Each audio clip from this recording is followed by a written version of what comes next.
चलिए जानते हैं आज देश और दुनिया की सिलेक्टेड काम की और महत्वपूर्ण 25 बड़ी खबरों को सिर्फ 10 मिनट में। पर अभी तक आपने इस वीडियो को लाइक नहीं किया है तो लाइक कर दें और इस चैनल को सब्सक्राइब भी कर लीजिए। रूस में द्विपक्षीय बातचीत से पहले प्रधानमंत्री मोदी पुतिन गले मिले। प्रधानमंत्री मोदी बोले, रूस यूक्रेन जंग केवल बातचीत से रुकेगी, भारत इसमें हर मदद देने को तैयार है। जी हां दोस्तों, प्रधानमंत्री मोदी ब्रिक्स समिट में शामिल होने के लिए मंगलवार को रूस के कजान शहर पहुंचे। यहां उन्होंने रूसी राष्ट्रपति पुतिन के साथ द्विपक्षीय बातचीत की। इस दौरान पुतिन ने कहा कि हमारे संबंध इतने अच्छे हैं कि आप मेरी बात बिना ट्रांसलेटर यानी कि अनुवादक के समझ जाते हैं। वहीं प्रधानमंत्री मोदी ने यूक्रेन जंग पर भारत के स्टैंड को कायम रखा। उन्होंने कहा कि हर समस्या का समाधान शांतिपूर्ण ढंग से हो। दोस्तों, आपको बता दें, प्रधानमंत्री मोदी पिछले 4 महीनों में दूसरी बार रूस गए हैं।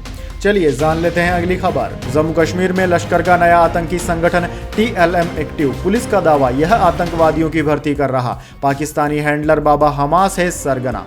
जी हां दोस्तों, जम्मू कश्मीर में मंगलवार को नए आतंकवादी संगठन तहरीक लब्बैक या मुस्लिम TLM का खुलासा हुआ है। काउंटर इंटेलिजेंसी विंग CIK और पुलिस ने मंगलवार को श्रीनगर, गांदरबल, बांदीपोरा, कुलगाम, अनंतनाग और पुलवामा में कई लोकेशंस पर छापा मारा। पुलिस ने बताया कि TLM बैन आतंकी संगठन लश्कर-ए-तैयबा का ही एक अलग ग्रुप है। चलिए दोस्तों, जान लेते हैं अगली खबर। 3 राज्यों के 5 स्कूलों में बम की धमकी, इनमें 3 CRPF के स्कूल। मेल के जरिए धमकाया, अब तक कुछ भी संदिग्ध नहीं मिला।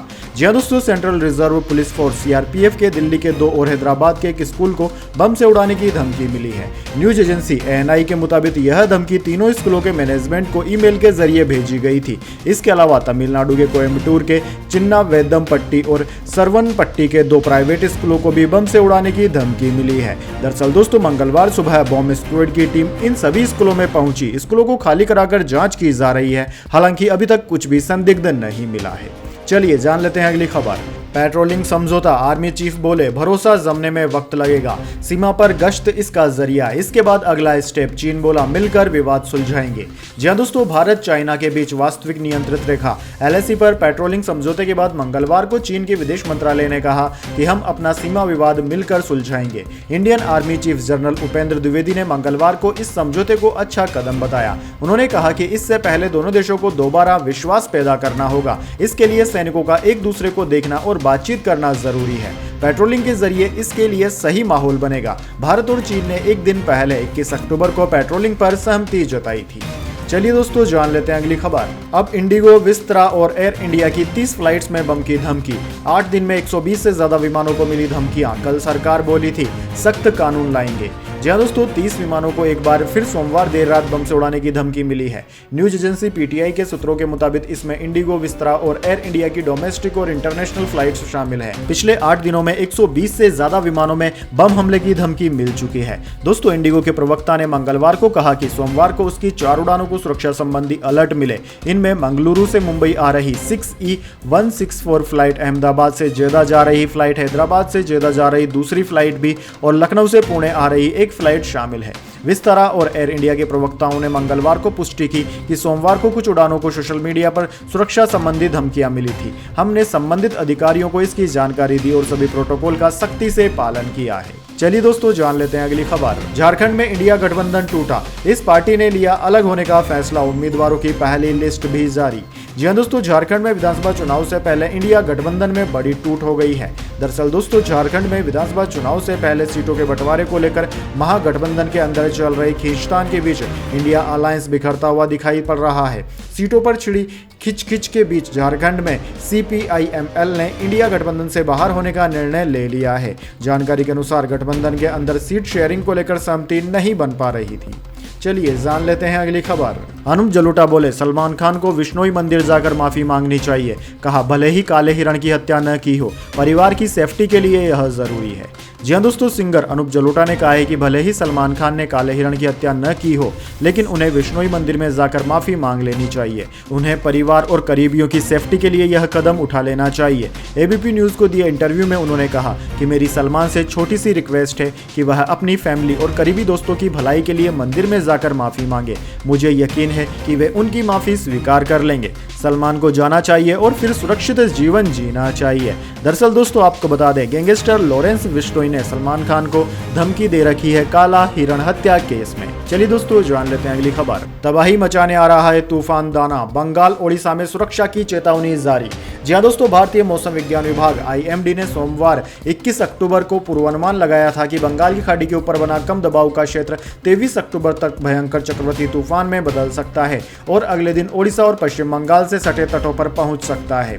दरअसल दोस्तों चक्रवात दाना के आने से दोनों राज्यों में कम से कम 3 दिनों तक भारी बारिश होने की संभावना है। मध्य पूर्व बंगाल की खाड़ी पर बन रहे डिप्रेशन की कल साइक्लोनिकल तूफान में तब्दील होने की पूरी संभावना है, जिसके बाद ये पश्चिम और उत्तर दिशा में गति करते हुए ओडिशा पश्चिम बंगाल के तटीय इलाकों से टकराएगा। ये जितना खतरनाक हो सकता है इसका अंदाजा इसकी लैंडफॉल स्पीड से ही लगाया जा सकता है। दरअसल दोस्तों इंडियन मेट्रोलॉजी डिपार्टमेंट के मुताबिक लैंडफॉल के समय इस तूफान के अंतर्गत चलने वाली हवाओं की रफ्तार 100 से 120 किलोमीटर प्रति घंटे की बताई जा रही है। इसी के मद्देनजर IMD ने चेतावनी जारी की है। वहीं दोस्तों IMD की माने तो 24 तारीख की रात और 25 अक्टूबर की सुबह के बीच यह तूफान गंभीर चक्रवात में तब्दील होकर ओडिशा के पुरी और बंगाल के सागर द्वीप समूह से टकराएगा। चलिए जान लेते हैं अगली खबर। कॉमनवेल्थ गेम्स में भारत को हुआ नुकसान, हॉकी, कुश्ती, बैडमिंटन, शूटिंग समेत 9 खेल हुए बाहर। इनमें भारत ने 149 गोल्ड समेत 286 मेडल जीते। जी हां दोस्तों, 2026 में ग्लासगो में होने वाले कॉमनवेल्थ गेम्स से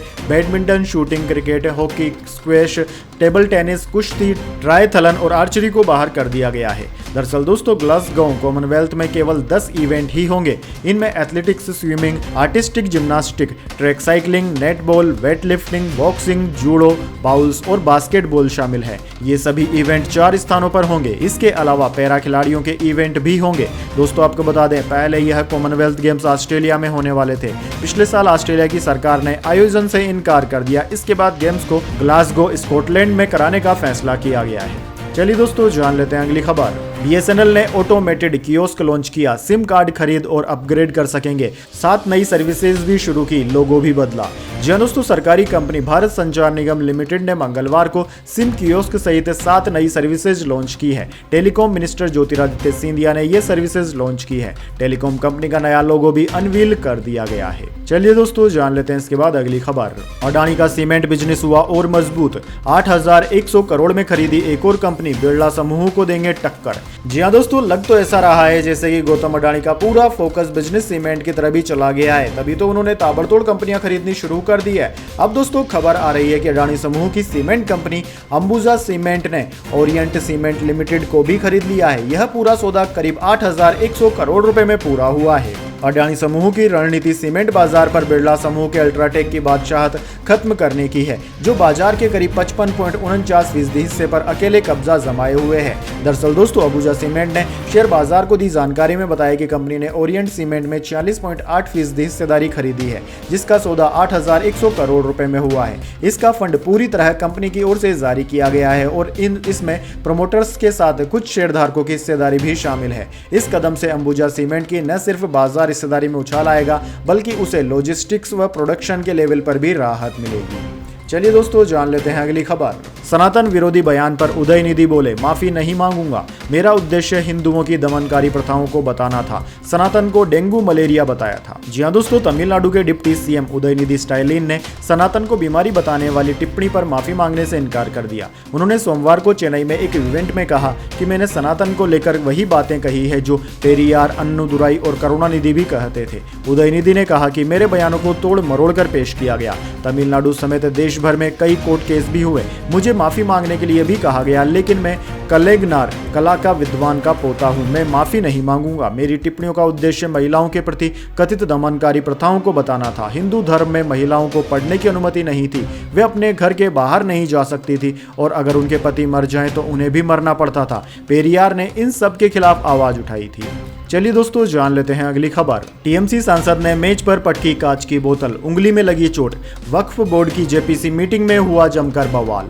जी हां दोस्तों, वक्फ बोर्ड को लेकर बनाई गई संयुक्त संसदीय समिति की बैठक में मंगलवार को फिर से जमकर हंगामा हुआ। हंगामे के दौरान कल्याण बनर्जी को इतना गुस्सा आया कि उन्होंने कांच की पानी की बोतल को मेज पर पटक दिया। जेपीसी के अध्यक्ष जगदम्बिका पाल बाल बाल बच गए। हालांकि इस दौरान कल्याण बनर्जी खुद ही चोटिल हो गए, उनकी उंगली में चोट लग गई। सूत्रों की माने तो बैठक के दौरान रिटायर्ड जस्टिस गांगुली और कल्याण बनर्जी के बीच जोरदार बहस भी हुई और फिर कल्याण बनर्जी ने गुस्से में पानी की बोतल इस कदर टेबल पर पटकी कि उनकी खुद के हाथ में ही चोट लग गई। चोट की वजह से उनके हाथ में टाँके लगवाने पड़े। इसके बाद जेपीसी के अध्यक्ष जगदम्बिका पाल ने किसी तरह इस मामले को संभाला। वहीं दोस्तों, सूत्रों की माने तो चोटिल होने के बाद कल्याण बनर्जी को तुरंत फर्स्ट एड के लिए ले जाया गया, जहां उनके हाथ में 4 टाँके भी लगे। चिकित्सा सहायता के बाद एक वीडियो सामने आया जिसमें यह देखा जा रहा है कि कल्याण बनर्जी को AIMIM प्रमुख असदुद्दीन ओवैसी और आम आदमी पार्टी के नेता संजय सिंह बैठक कक्ष में दोबारा लेकर जा रहे हैं।